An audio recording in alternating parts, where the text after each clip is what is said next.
Ooh, what's up, Internet? My name's Nerdy. And I'm Clarus. And this is The Lord of the Rings, The Rings of Power, Season 2, Episode 2.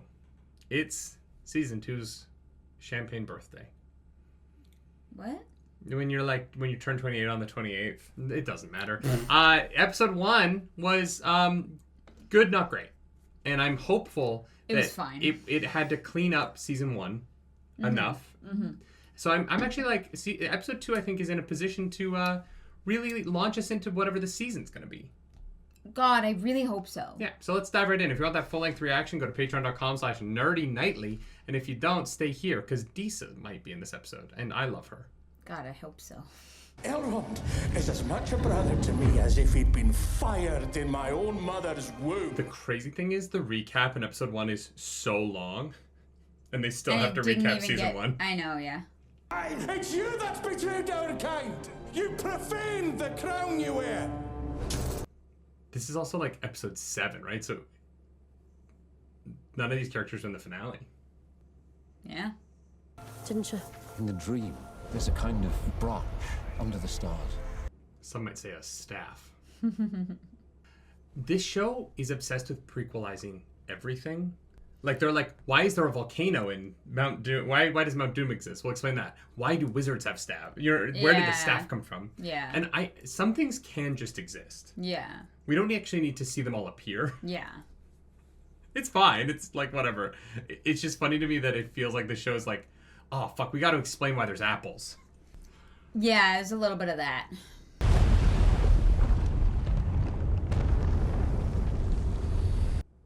That was a fun little transition. Yeah, the map stuff looks good.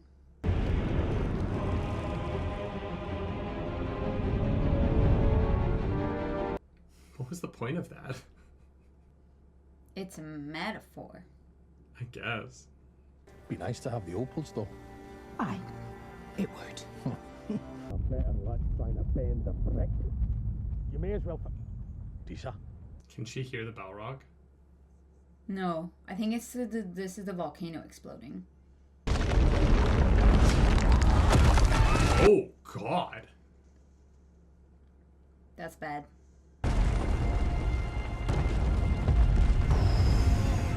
Oh, no.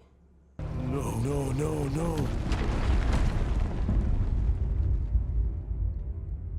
They'll have to go outside again. That sucks. Oh, the new opening. Oh, right. They didn't have time to fit it in that to episode 1.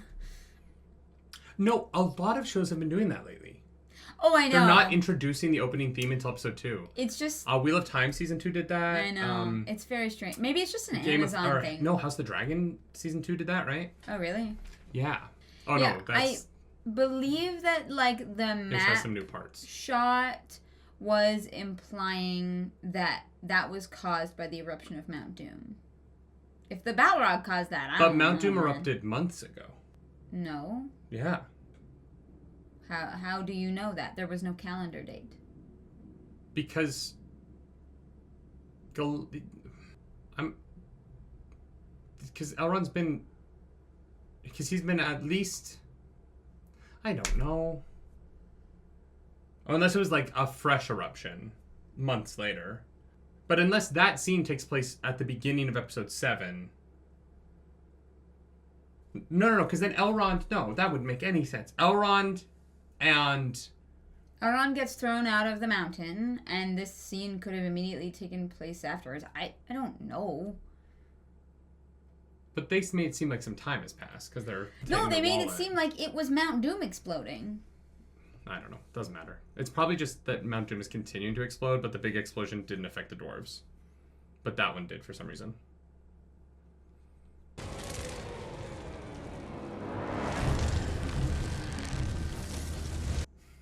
Oh, shit. Are they not the seeds you planted? Oh.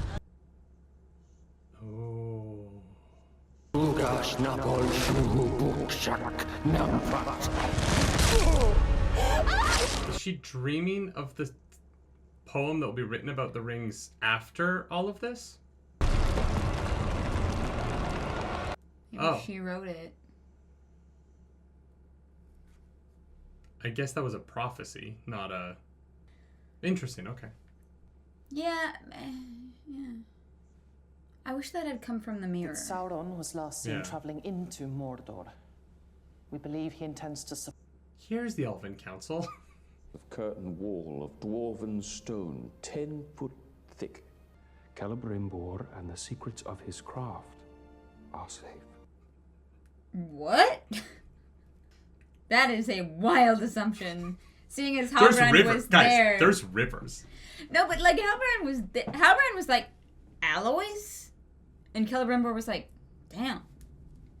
You once considered him a friend. Halbrand was not. Sauron. You cannot face him alone. Was there really a point in that season where they were friends? Maybe a little bit in the Southlands. She like saved his life. She was like, oh shit, he's like dying. I Like, would save someone's life who I would not consider my friend. Post Numenor, I think post Numenor, they were kind of friends. yeah. Yeah. I believe he's injured, my lord. Let him be. He'll leave soon enough. Messengers from Lindon should arrive with news any day. Yeah, because it's a short so horseback Sauron- ride away. So Sauron can teleport. It's the only thing that makes sense for the show. Then why does he need a... Like, Sauron literally has to be able to teleport for this to make sense. Yeah. Or Galadriel and Elrond were very slow in their race across the country. I can't imagine it was In that order for slow. the No, because these are the orcs who caught them. So Why do you think it's orcs? Oh, I just assumed with those chains that was the orcs that were chasing him north. No, pretty sure that Halbrand literally Okay, yeah, so Sauron can somehow teleport. knew that Celebrimbor hadn't been told by Galadriel and knew that there would be a messenger sent and then intercepted the messengers and then showed up to Celebrimbor. Because He's omniscient then. He Yeah. just has to be omniscient. And Sauron has to be able to see everything that happens on Middle-earth in order for this to make sense. And he's magic, so maybe that's what happened. Or no, he can see through the rings. Even though that's not supposed to be possible until Galadriel could have told Celebrimbor before they even crafted them. But the rings were on the table. No, they weren't made yet. Yeah, they were. In that scene, she comes back in the room and they're right there. No, they make them together. They come back in, they make Then the it rings. just doesn't make sense. Yeah. You're right. I'm trying to make it make sense. I appreciate But your him effort. getting all the way to Mordor, getting tortured, turning around, getting back up, and beating the elven messengers doesn't... To even know that the messengers are going there, it just doesn't make any sense. Yeah. Unless someone's going super slow for some reason. He has to be able to teleport. Yeah. And she's wearing the ring when the announcement is made about sending the message to Eregion. So it has to be that he can already see through the rings, even though he hasn't crafted the One Ring yet. No, because Galadriel still would have had an opportunity to tell Celebrimbor before the rings even got made. Sure, but the reason he knows is because he can see through the rings.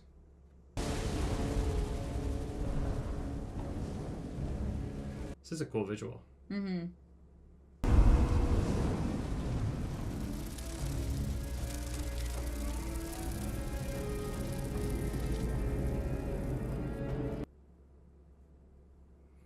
I'm getting real strong Dune vibes from this.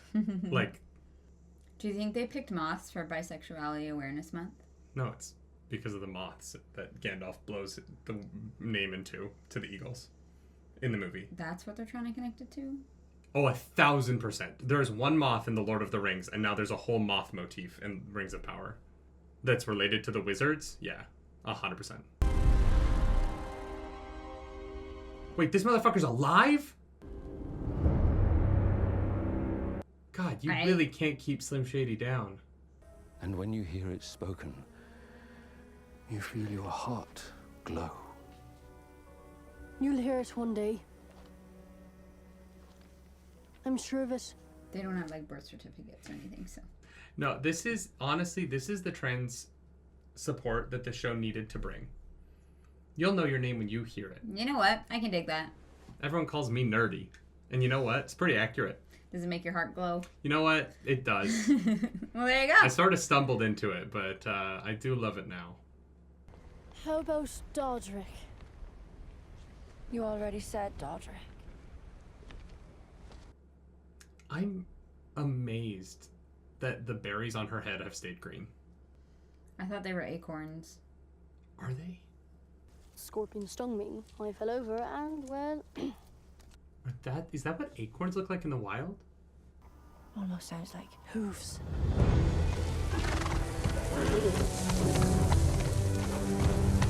Honestly, they'd probably just go with them if they offered them water and didn't have creepy fucking masks on. Yeah. Has anyone tried walking up and just being nice?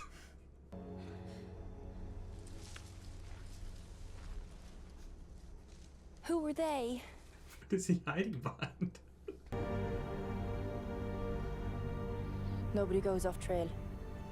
Nobody walks alone. Wait, I thought that was where they were going. I don't know. We're 25 minutes into this episode, and so far we know that Galadriel can't go after Halbrand. Halbrand can't see Celebrimbor, and the people hunting them can't see through brush, like light brush. It's a lot of can'ts, and I would like to see more can-do attitude from this show. It's the earthquake. It's not just the gardens. Oh, and they can't grow food anymore. King Durin. Disa. That be your report. Just doesn't acknowledge the other two at all. Not long ago, a fire mountain awoke. All the way here, collapsing our sun shafts. Yes, it has been 3 months. With your approval, sire, we will find the light. You have it. I didn't want to call you because I'm mad at my son, but... Yeah, you were my last resort.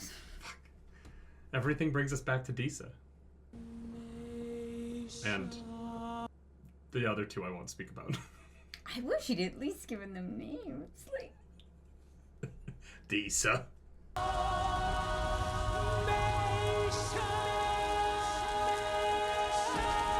I understand the concept of the singing in the tunnels, but singing into a cavern that large doesn't seem like it would do anything. She's really loud.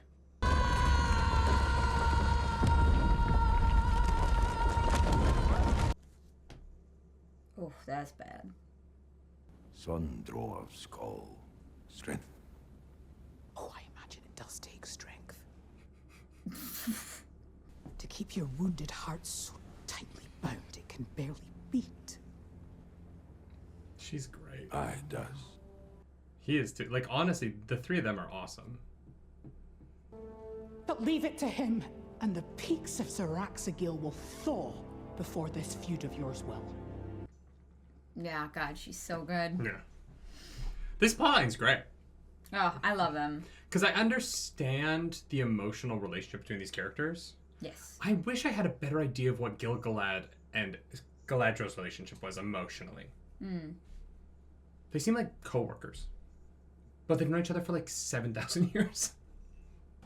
Lay a finger on me again. I'll bite it off at the knuckle.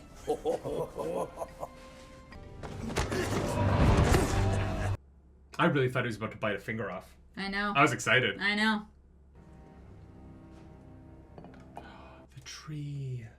Climb off your high peak and apologize. You're giving me indigestion. Dude, now listen to your guts. I am! We're dwarves. We'll find a way. We always have. How? They've got no allies. Yeah. The High King has consented to send me and a small party there. Oh. To ensure Celebrimbor and his city are He changed his mind. Well, she said she needed to. So. He believes in your steadfastness. A dog is steadfast and quicker to follow on a leash.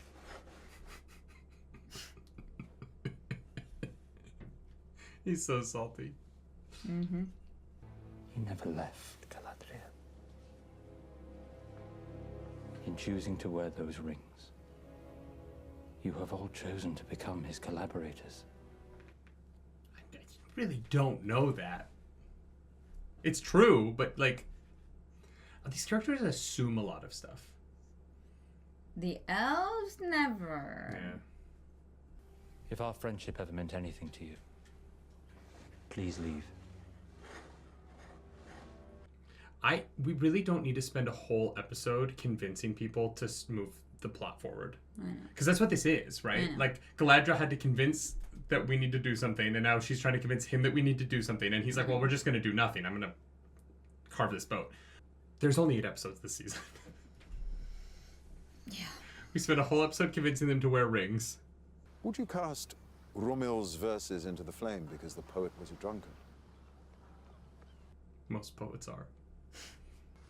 It is called humility, and it is difficult for most, but it is the truest form of sight. The most eloquent I've ever heard someone say, divorce the artist from the art. Is this episode just like saying it's okay to buy Hogwarts Legacy? But do not let that fear blind you to the ways it can be used for good. That's why he's eventually going to get a ring. That ring, right? I believe. Yeah. They haven't given them names yet, so I'm not 100% sure, but yeah. Yeah, I mean, I'm going to assume it's that, but they haven't been given their names, so, like... Yeah. Oh, certainly not. I...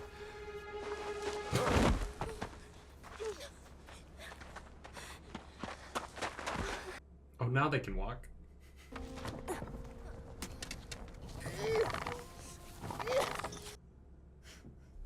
It's the stick from the dream.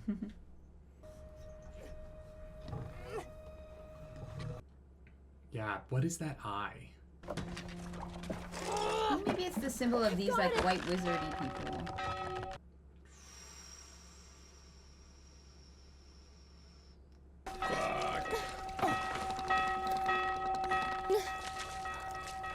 Going to be alright. That beat's about to drop. Ba, ba, ba, ba, ba, ba.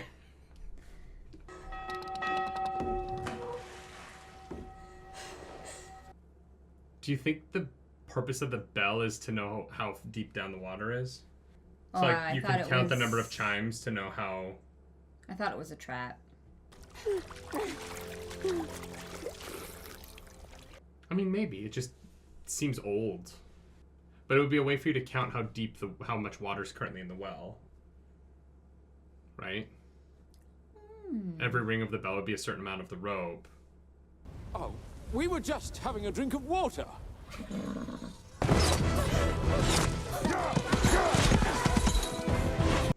Well, their aim's shit. He might be able to win this.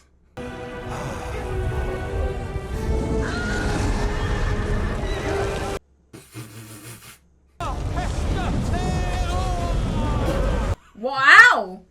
Gandalf was holding out on the Fellowship. Seriously, Jesus. This would have been detrimental to the fucking Nazgul. God, it should have been way easier to save Minas Tirith. What was he doing? He was just sitting with Mary fucking trading stories.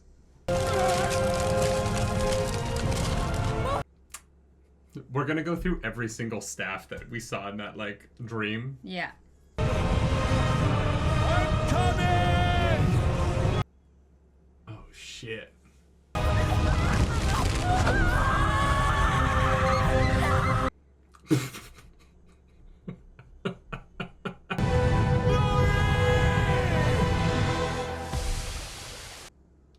Well, I guess the halflings are dead. I'm glad we brought Poppy back just to fucking murder her. It's gone. Has it? Oh.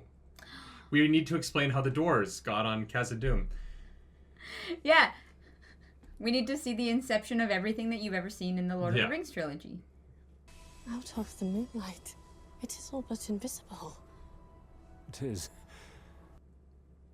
You'll only be able to see this rune if this exact moon is in the sky. Although, I said the Lord of the Rings. I guess it was the Hobbit. Yeah.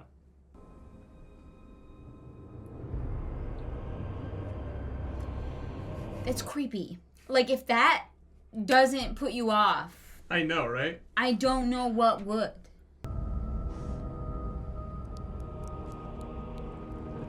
Like, why don't they just throw him out? Do they not have, like, trespassing laws or no loitering signs? Like... Just him be like, I'll just stay here. No. No, you can't. Bye. I just wish this was more clever. Yeah. Sauron's plan being, I'll just wait. It's like, alright, fine. But it works. Wow, they really designed that so that the guy holding it is in the rain. Yeah. It could have gone both directions. It directions. also has done nothing. He is drenched. Yeah. Galadriel, you have spoken with her. Well, haven't you? I have not. Not since she left for Lindon. Then you know nothing of what's happened. This is a good play, though. What of the rings? Have they worked? You do better to ask her. She is not here. He can see through them. He has to be able to see through them. I'm so sorry. These people would need to have left already. What people? The elves. They would... Oh my... Okay. Where are you going? There's no cause to stay where I'm not wanted. Look, I think it's clunky getting here, but the way Sauron played that was well done. Yes, no. Sauron's portrayal of that scene, all that, excellent. They've still made this all Galadriel's fault. This whole show is just Galadriel's fault. She's a dumb, manipulated woman, and everything that happens is her fault because she's dishonest. Yeah. There's literally no way that that Lindon is a short horseback ride away. And these elves don't know that the rings didn't work. They reset up the forge. They put the anvil back. I don't know what they're doing. It doesn't really make any sense. Yeah, why did Celebrimbor put the forge back if he thought they didn't do the rings? Is he just waiting there to die? I don't know. How this feels, after all this time, after so many centuries, to finally create something. I'm going to open a first stage bottle. Yeah, why was he using the Last of Mithril to make that rune if he thought the rings didn't do anything? I don't know. Yeah, I don't know. It's weird. Why? Because there is no place for half-truths between those who have worked so close as you and I. You motherfucker. There is much you do not know. Much I want to tell you. Only... This is where he's gonna become Anatar. Rings for men. You saved the elves. Elves are not men. More rings, the dwarves would never provide them either. I think you'll find the dwarves facing a dilemma all their own. What dilemma? What are you talking about, Halbrand? Yeah, he's omnipotent. Yeah. Otherwise... The darkness is growing stronger. And the rings of power are our last hope of restoring the light. It's a good argument. He's selling this well. Whatever charisma he learned when he was goo. Mm-hmm. A messenger from the Valar sent.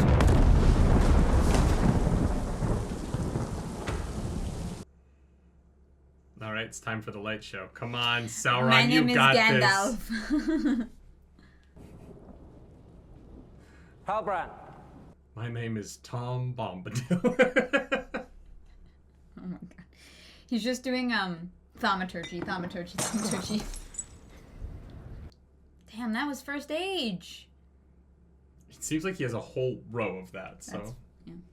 He's rich. The pageantry. See, this is what was missing with the orcs. Yeah. You gotta have some flair, some jazz. No, he learned a lot from eating that rat. It was a very charismatic rat. Mm-hmm. Level 15 bard. Honestly, if I saw this, I'd be convinced too. I'd be like, fuck yeah, you must be a god. I don't know what the Yeah. A storm is coming, Celebrimbor. I can bring you the knowledge none other possesses. He's not even a little suspicious. Jesus.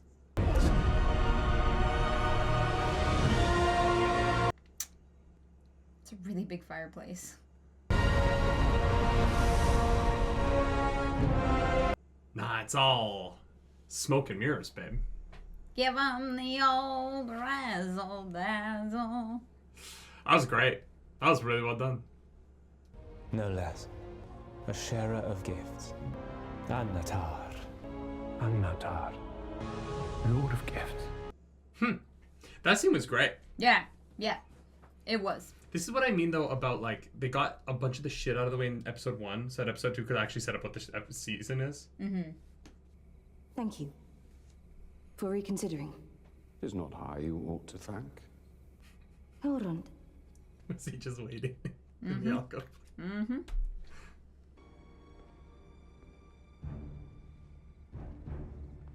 Remember a week ago when he stole the rings and jumped off a waterfall?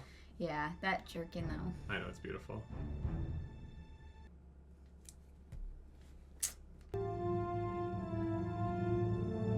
I really don't like that they're setting up that that she's gonna have a problem with that. That's not the end of the episode. Oh, jeez. Okay. I would love Galadriel to just have some redeeming qualities, but she's just kind of a pain. Mm-hmm. From Lord Celebrimbor. He wants the dwarves to come to Eregion. All right. Yeah, I feel like, honestly, Morfydd Clark as Galadriel is given a really difficult task. She is given the shit end of the stick. Because this version of the character is so unrelenting towards everybody. And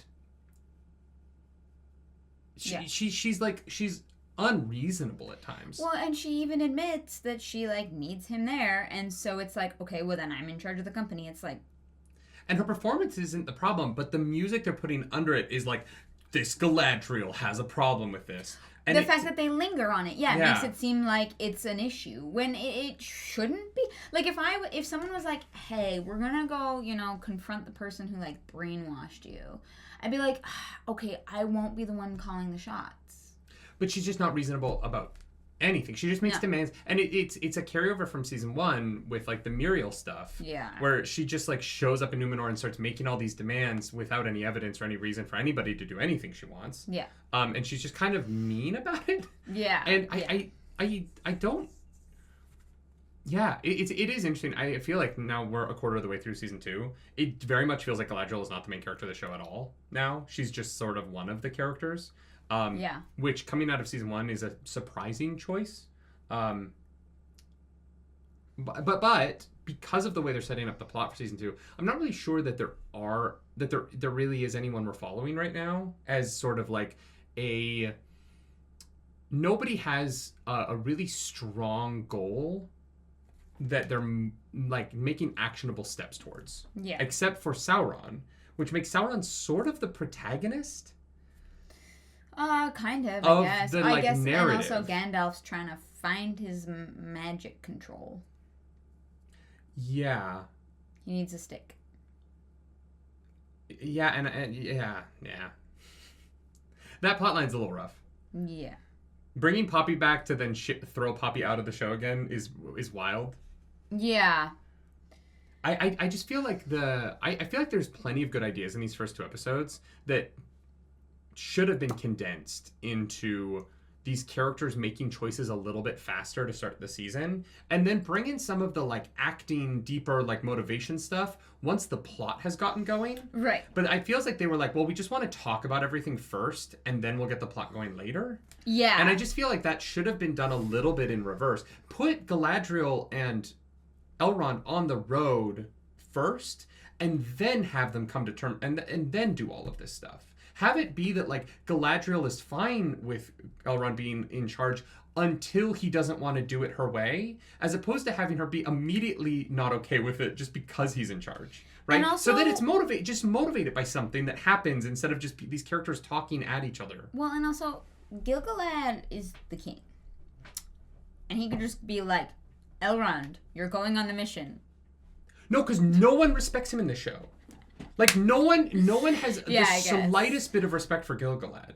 They all just demand shit of him. He's not really a king except in name. Yeah. And he's got one of the rings. I do think the actor who plays Elrond is crushing glowering.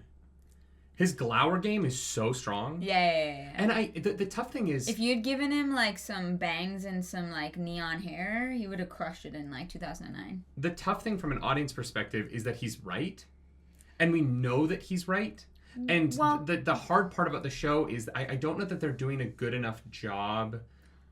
Here's the thing: if we are going based off of the Lord of the Rings trilogy, the movies, right? And we're not worrying about any of the other lore, we don't know that he's right.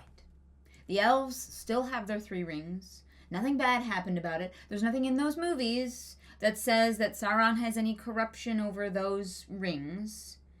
They barely exist in that movie. And so if we are removing the lore out of it, then technically, which is what we said in our first reaction, we're like, you know what, the stuff that's like not in the movies, we're just gonna like set aside for a minute. Then technically we don't know how wrong or right he is. And I understand, and the one thing I will say that I actually think that the show is doing well is convincing me that both sides of the argument have extremely valid points, and that it is such a life or death situation. The elves are about to fucking die. They're gonna have to leave forever. If they don't stick around, then they just leave Middle-earth to fucking, I don't know, fucking swim, right? But if then they use the rings, there's a chance of the corruption and it playing into the plans of things going poorly. And so, like, I actually think that side of the plot does really work for me, and the tension that is there in the characters of, like, Elrond really believes this, and Gil-galad and Galadriel really believe this. So what they believe, I think, is I agree with you that what both sides believe to be true are fair things for them to believe. Right. My problem is that neither side has any idea of what to do. And so they've written a show where almost all of the characters are kind of like guessing at what maybe they could do, but nobody has any idea of what to actually do. Like, Sauron is the problem. Halbrand is Sauron.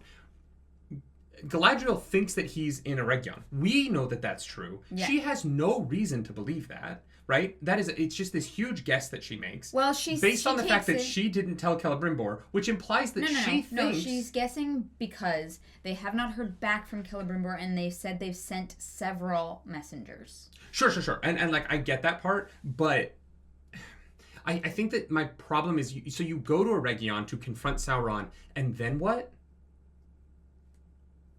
But actually, I don't know, like, because he's omnipotent with crazy magic powers. I don't know what they do about it. The show is they have not. We're just watching them talk about fighting Sauron, but how to actually fight Sauron is never brought up. What to do when they're dogs chasing cars right now. When they get to Sauron, what do they do? That's what I mean, because we see Sauron survive being absolutely butchered. And so, what is the plan? Like, how do they actually defeat him? Like, Galadriel's been hunting this thing her whole life. Yeah. Does Galadriel like know of a way to like permanently eradicate him? It's never been brought up. And I think that like that would have been a stronger argument for this episode to be about. Yeah. Not because like if Elrond wasn't just like, well, I just want to do nothing, I'm gonna sit here and carve. But if this episode was about Galadriel, if we find him, what are you actually gonna do? Yeah, maybe Elrond is actually looking for a way to, defeat Sauron. But no, Elrond is like, you guys did the wrong thing, and there's nothing we can do now. And that, to me, is just very limiting in terms of the conflict in the narrative. Yeah. And all of these shows, all of these things sort of have that, right? Like I here's the thing. I understand that maybe I'm harping on this a little bit, that I'm like hung up on it. I cannot get over the fact that Celebrimbor doesn't know that the rings worked. Yeah, it doesn't make any sense. They were like, hey, you have a strict timeline of 3 months or we're getting the fuck out of here. Then that timeline gets used up and they're singing the goodbye song. Okay. Well, and Elrond stole the rings and Celebrimbor's just been sitting around for at least 2 weeks. Not knowing what happened. Minimum? And it's like, I haven't gotten a call yet to get on a boat, so I guess I'm going to put my anvil back and reset up the forge. Like, I'm sorry, but that is so goofy. He's like... This stuff with Sauron would have worked better if that wasn't a factor. Instead of developing the technology to build the doors to Khazad-dûm, He'd been packing. Sadly packing. Packing, yes. And he was like, oh, I had so many plans. Yes. And none of them will come because Elrond stole the rings. Or just anything. But instead, he lowers the anvil back into the forge at the beginning of last episode or this episode? I can't remember. This episode. Giving us the impression that he knows that things are okay. Yeah, he's like, all right, we're setting back up. We're sticking around.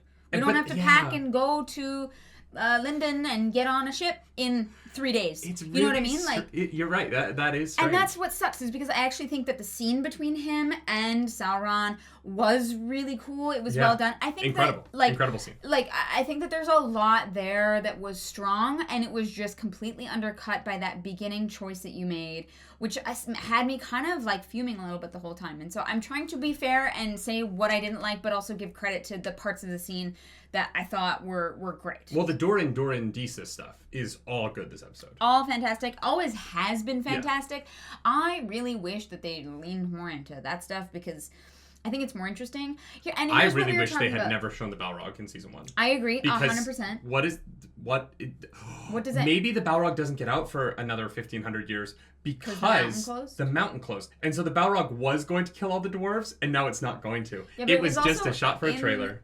In the trailer, yeah, I don't know. Here's the thing. Here's what I said to you, like in between watching episode 1 and episode 2. Yes. I was like, oh, I think I understand what is like not working about the show for me. Yes. It's because we know the end result. Mm-hmm. Because the Lord of the Rings exists, and it's called the Lord of the Rings of Power. It's not a separate thing, okay? We know how things go, and so you can't make the outcome what's interesting. Yes. You have to make the how and the why, and that is the weakest part of the show, in my opinion, is the trying Sometimes. to. No, I'm sorry. I think that for the most part, the actors are incredible, the visuals are incredible, and the stuff that we don't know, like the Disa Durin stuff, like how that ends. Like the point that I'm making is like the how and the why of how the dwarves become forced to draw the mithril out. I'm very into. Okay, I think that right, like the sunbeams being blocked by Mordor becoming a thing and putting the dwarves into a more stretched and like desperate position. I think is actually really clever. I think what isn't working for me, and I think that maybe you'll agree with this, what isn't really working is the how and the why of the elves and Sauron relationship. Yes. Because they're so hampered by what they did in season 1 that they have to write around like logic in order for the plot to kind of move forward. There are too many things that are just because plot. Sauron we has need it to to be happen. Impossibly omniscient and fast. Sauron has to be able to teleport and know where everybody is and what they're doing at all times in order for his plot to actually make sense. Which makes him have a already established like network of spies and minions who are working for him, but he can't because of what they established at the beginning of episode 1 of season 2. Yes. He doesn't have anybody. Yes. And so exactly. The show is how Sauron is doing everything by himself with no allies. Yeah. Except now Celebrimbor. Which is why he's scary, right? Like no, he's but a it threat. makes him a weak villain. It actually like and I know that this doesn't make this will make sense. Villains that can pull everything off in a way where the audience buys that they could have done it are incredibly scary. Villains who pull everything off because it happened off screen. But when you actually try and think about how it functions, they actually become really weak villains because then they just become narrative choices instead of actual characters. Yeah, at this point I'm just like, oh, I guess it's magic. And Sauron being able to teleport around Middle-earth is magic in a way that isn't fun because I can't get on board. I can't get on board with him teleporting. It doesn't make sense, right? It's a 6-day ride to Mordor, and it is not a 6-day ride to Lindon. Because Lindon is a shit ton closer to Eregion than Mordor is. Yeah, like and how long was Galadriel chasing Elrond? The distances, which mattered so much in The Lord of the Rings. If this was a franchise where none of this ever mattered, it wouldn't bug me as much. But because traveling around Middle-earth is so much a part of the plot of this world and why we love it, the fact that they've cut out the fact that things are far apart in this world from this story feels really it's honestly confusing to me. Like, you have this world that is sort of defined by the fact that people can't get around very quickly, and where the way things move around the world is such an important part. It is the story of the Lord of the Rings. Like, getting the ring to Mount Doom is not really the plot, right? It is the journey that the characters go on the way. Yeah. This show has people just, every scene starts in the place they need to be in, except for the one plot that is about traveling, and it's not interesting because they don't know where they're going, and we know that they're not relevant to any of the main stuff that's about to happen. So you have this problem of, like, the stranger and the two halflings are on this long journey that's just sort of them getting around. And then the other characters are literally teleporting around Middle-earth to get to the next city. And you're trying to play these two narratives against one another in a way that I think that, like, it doesn't work for either of them. The stranger and the halflings narrative needs more information before it can get interesting at all. And the elves versus Sauron should be limited by how you get armies around the country. Yeah. And if you're gonna make this timeline so mushy that anything can happen anywhere at any time, when armies fight later on, you actually are going to do yourself a disservice, because you're going to have to start limiting why aren't the elves at every fight?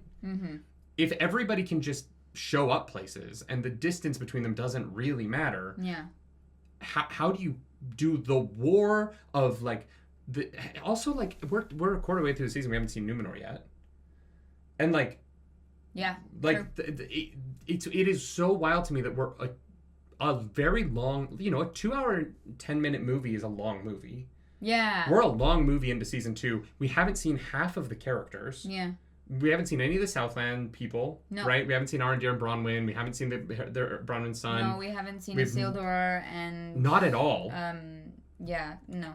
And the characters that we have seen have been just kind of talking about going to Eregion to confront... talking about the rings and talking about going to confront Sauron about the rings in Eregion for 2 hours. And that's kind of all that's happened, right? And so I get it. The show's called The Rings of Power, and we need to get to the point where we can, like, craft the rest of the rings. But, like, I know the rings get made.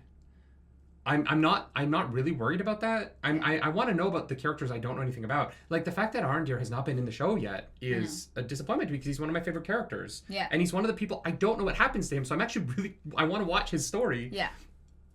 I know what happens to the rest of these fucking people that you're focusing on, because they're the main, they're I don't know, it's very odd. Yeah, no, I agree. I think that the strength of the show was the stuff that was, like, less tied into the lore of the Lord of the Rings. I don't want to talk too much more about this episode. I want to get to episode 3 because I've heard it's the best of the 3 anyway. Yeah. The last point I want to make is I think that there are amazing scenes in this episode. I think Elrond gave great shit.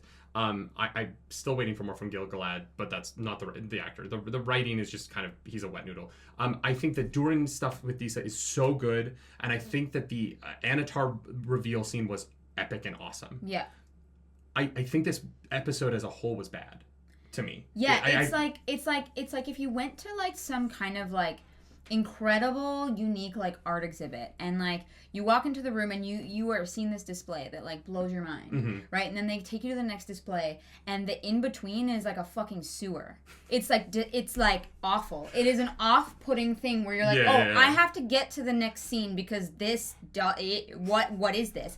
And then you get to the next scene and you're like, wow, the way that, like, this is, like, visualized and acted, and, like, there's some really incredible moments in here, and I'm starting to care about people, and then you have to plug your nose while you walk to the next room.